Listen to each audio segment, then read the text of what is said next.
کا ہے ہی نہیں ہے، یہاں اندر سے ہی ہو کر جانا پڑے. اور اندر کیا ہے؟ دو کاٹوں کے درمیان قرآن کریم کے اندر. اور جتنے بھی یہ فتنے اور جتنے بھی یہ ادیان باطلہ، مذاہب باطلہ، مصالح باطلہ یہ پیدا ہوئے ہیں، یا مسلمانوں کے درمیان جتنے بھی افتراق ہو وہ چیزیں پیدا ہوئی ہیں، تو قرآن سے ہٹ کر اگر قرآن پر آ جائیں تو یہ سارے مسائل، علم غیب ہو، حاضر ناظر ہو، غیر مقدموں کے مسائل، دوسرے تیسرے، یہ سب اس میں واضح ہو جاتے ہیں. لیکن ہم چاہتے ہیں کہ قرآن کی طرف، لیکن دوسرے نہیں کاٹ میں بار بار کیا جی پکی شریف روٹی لکھا ہے، پکی روٹی پہ کیا، کچی روٹی میں یہ لکھا ہوا، فلان کتاب میں یہ لکھا ہوا. پھر تو خاردار ایک وسیع جنگل ہے نہ ختم ہونے والا. اس لیے اللہ کے رسول صلی اللہ علیہ وسلم ارباز ابن ساریہ فرماتے ہیں وَآذَنَ رسول اللہ صلی اللہ علیہ وسلم موعظۃ بلیغہ، دلوں میں اثر کرنے والا ہو ایسا. وَظَرَفَتْ مِنَ الْعُیُونِ، صحابہ کی آنکھ ڈبڈبا کر آنسو بہا. اور آگے کیا؟ وَجِلَتْ مِنَ الْقُلُوبِ، دل کام کر رہے. اور اس میں آپ نے یہ کہ جو مَن یعش منکم بعدی، میرے پاس جو زندہ رہے گا فَسَيَرَى اخْتِلَافًا كَثِيرًا، اس سے اختلاف دے. اللہ کے رسول کو کیسے بچوں؟ فرمایا علیکم بسنتی وسنت، اور ان کی زندگی خلفاء راشدین کی، مجسمہ چلتا پھرتا قرآن کو. اسی وہ کسی دوسری کتاب کے اندر یہ کہ مضبوطی سے تھامو، اور اس کو تجویز بھی تھامنے میں ہاتھ میں بھی نہیں، ظاہری سامنے سنایا اولیاء یا سہولت سے بھی نہیں. کن سے؟ تمسکو بالنواجذ. نواجذ کیسے کہتے ہیں؟ ان سے کیوں نہیں فرمایا؟ وہ کنایا ہے مضبوطی سے پکڑنا. آپ اگر سامنے کے دانتوں سے کوئی چیز پکڑتے ہیں تو چھڑانے والا ایک جھٹکا ہی دے گا تو چھوٹ جائے. نہیں چھوڑیں گے تو دانت باہر آئیں گے. لیکن جو چیز داڑھ کی گرفت میں آ جائے تو توبہ، وہ اگر آپ کتنا ہی مضبوط کپڑا کیوں نہ ہو وہ پھٹ جائے گا، لیکن داڑھوں کو کچھ نہیں کرے.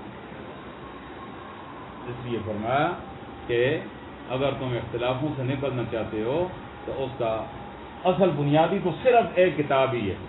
لیکن کتاب ظاہر ہے کہ اجماع ہے، اس کی تفسیر ہے فرمان رسول، کتاب اللہ اور فرمان رسول صلی اللہ علیہ وسلم.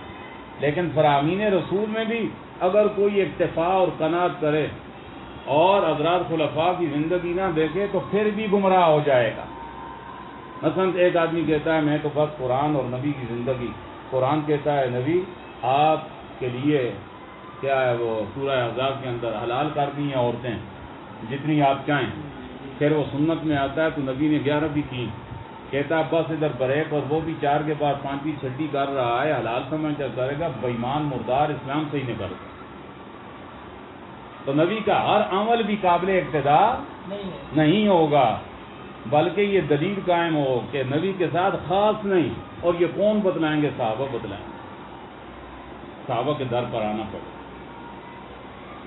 اس لیے چلو آپ کی جگہ اس پر زیادہ لمبی ہو جائے گی. ذالک الکتاب لا ریب فیہ ھدی، دلیل اپنی بر صداقت قرآن. یہ کتاب، یہ قرآن سراپا ہدایت ہے. یہ قرآن راہ دکھاتا ہے. اور کن کو دکھاتا ہے؟ کن کے لیے ہدایت ہے؟ للمتقین. نیچے دیکھیں بیان مستفیدین من القرآن.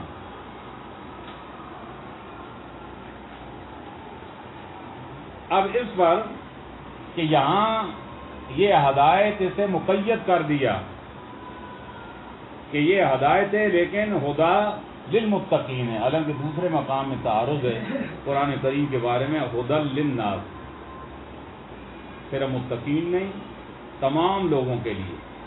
ہدی للناس وبینات من الہدی والفرقان. بہت سارے جواب ہیں. اختصار کے ساتھ پہلا جواب یہ کہ یقیناً یہ ہدایت تمام بنی آدم کے لیے، لیکن متقین کی تفسیر اس لیے نہیں کی کہ ماوراء کو نکالنا مقصود ہے، بلکہ قرآن کا جو گودا ہے اور جو قرآن کریم کی روح ہے وہ ہے اس پر عمل کرنا، اس سے فائدہ حاصل کرنا. کیا اور مستفیدین متقین ہی ہوا کرتے ہیں، غیر متقین فائدہ نہیں اٹھاتے.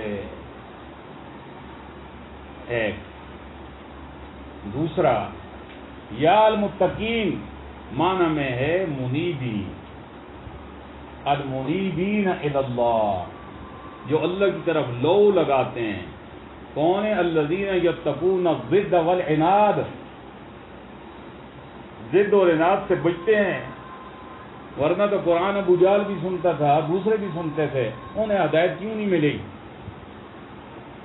اس لیے کہ سمجھ کر کے بھی نبی کی صداقت کو بھی اور قرآن سے بھی عاجز آ گئے. ان کا دل کہتا تھا کہ یہ انہ من عند اللہ، لیکن اس کے باوجود ہدایت نہیں ملی، اس لیے کہ وہ رجوع الی اللہ کرنے والے نہیں تھے، کہ وہ عناد اور ضد کو انہوں نے اختیار کیا، اس لیے ان کے لیے ہدایت کا سبب بنا. اور ایک بڑا پیارا جواب حکیم الامہ حضرت تھانوی رحمہ اللہ نے دیا کہ یقیناً یہ ہدایت ہے. اس پر ایک اعتراض نہ کہ اگر یہ ہدایت متقین کے لیے تو یہ تو تفصیل حاصل بھی ہے. کیا ہے؟ متقین وہی ہوگا، پہلے قرآن اس کی زندگی میں آ گیا تو کیا بنا، اور اگر قرآن کا اسے کوئی مقصد ہی نہیں ہے تو متقی بن سکتا ہے. تو اب متقین لازم ہیں جنہیں قرآن کریم کو حاصل کر لیا، قرآن کا رنگ مل گیا. اب یہ ہدی للمتقین تو تفصیل حاصل ہو گیا کہ نہیں ہو گیا؟ تو حضرت شیخ تھانوی رحمہ اللہ کا فرماتے ہیں یہ مطلب نہیں ہے. اور اسی مثال انہوں نے دی، ایسے یہ جس طرح ایک آدمی مثلا اس نے میٹر کیا، میٹر کے بعد پھر کون سا ہوتا ہے؟ ایف اے ہوتا ہے، ایف ایس سی پہ. تو وہ ایف ایس سی کرنا چاہتا ہے تو وہ اس شو کہ میں ایف ایس سی کر لوں، یا اس کے بعد بی ایس سی جس سے گریجویٹ کہتے ہیں، میں گریجویٹ بننا چاہتا ہوں. تو اس کا طریقہ کیا ہے کہ بھائی گریجویٹ بننا چاہتے ہو تو اس کا ایک نصاب ہے، پھر وہ نصاب لکھوا کر جا کر لے آتا ہے، بغلوں میں دبایا ہوا پورا بہت بڑے شاکر، بھائی یہ کیا میاں کہ جی میں گریجویٹ بننا چاہتا ہوں، یہ میرے پاس گریجویٹ کا نصاب آ گیا.